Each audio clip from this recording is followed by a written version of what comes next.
టాలీవుడ్‌లో హీరోస్ అంటే just stardom కాదు, ఇంపాక్ట్ అండ్ ఐడెంటిటీ కూడా ఉండాలి. అలా డిఫరెంట్ అండ్ యూనిక్‌గా నిలిచిన ముగ్గురు హీరోస్ గురించి మాట్లాడుకుందాం. మాస్ మహారాజా, natural star Nani, stylish story teller Adivi Sesh. Raviteja అంటే ది ఎనర్జీ ఫ్యాక్టరీ. అప్పట్లో స్క్రీన్ మీద రవితేజ వచ్చిందంటే థియేటర్స్ షేక్ అయ్యేది. ఈడియట్, విక్రమార్కుడు, కిక్ అన్ని ప్యూర్ మాస్ మ్యాడ్నెస్. ఆయన లాస్ట్ ఫిలిమ్స్ అంత బ్యాడ్ కాదు, ఆయన లాస్ట్ ఫిలిమ్స్ అన్ని వెరైటీగానే ఉన్నాయి. Mister Bachchan, Ravanasura, tiger Nageswararao, spy thriller, biopic, remake. Concepts different కానీ ఆడియన్స్ ఎక్స్పెక్ట్ చేసేది అది కాదు. ఎగ్జిక్యూషన్ మిస్ మ్యాచ్ అయింది కానీ ఆయన ఎనర్జీ మాత్రం అలానే ఉంది. Just one powerful story Ravi Teja comeback ని గట్టిగా సెలబ్రేట్ చేస్తాం.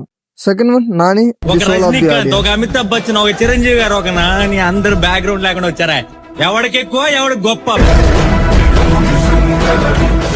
భలే భలే మగాడివే, జెట్సీ, హాయ్ నానా అన్ని మనసుకు దగ్గరగా ఉంటాయి.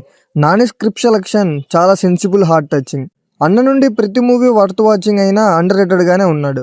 కానీ యాక్టింగ్, ఎమోషన్, డెడికేషన్ లో టైర్ 1 సీట్ లో ఉన్నాడు. ఇంకా తర్వాత Adivi Sesh, the smart story teller. Goodachari major hit 2. Adivi Sesh అంటే classy story telling, tight screen play, Hollywood level vision ఉంటుంది. మాస్ ఇమేజ్ లేకపోయినా కంటెంట్తో ఇండస్ట్రీని అప్గ్రేడ్ చేస్తున్నాడు. ఆయన సినిమాలో ఎమోషన్, లాజిక్ అండ్ స్టైల్ పర్ఫెక్ట్గా బ్లెండ్ అవుతాయి. పబ్లిక్లో కనెక్షన్ స్లోగా వచ్చినా గట్టిగానే బిల్డ్ చేశాడు. శేష్ని ఆడియన్స్ హీరోగా చూస్తారు, బ్రెయిన్స్తో బ్యాటిల్స్ గెలవడం చూస్తారు. ఇంకా చాలా చెప్పాలి అనుకుంటున్నా, బట్ మీ సపోర్ట్ లేక ఇక్కడికి ఆపేస్తున్నా.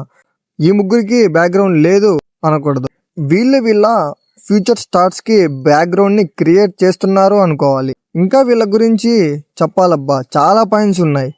ఓకే, మీ సపోర్ట్ వస్తే ఈసారి పెద్దగా ప్లాన్ చేద్దాం. ఇంకా అంతే, నెక్స్ట్ వీడియోలో కలుద్దాం. అంతవరకు స్టే ట్యూన్ టు సినిమా కబుర్లు.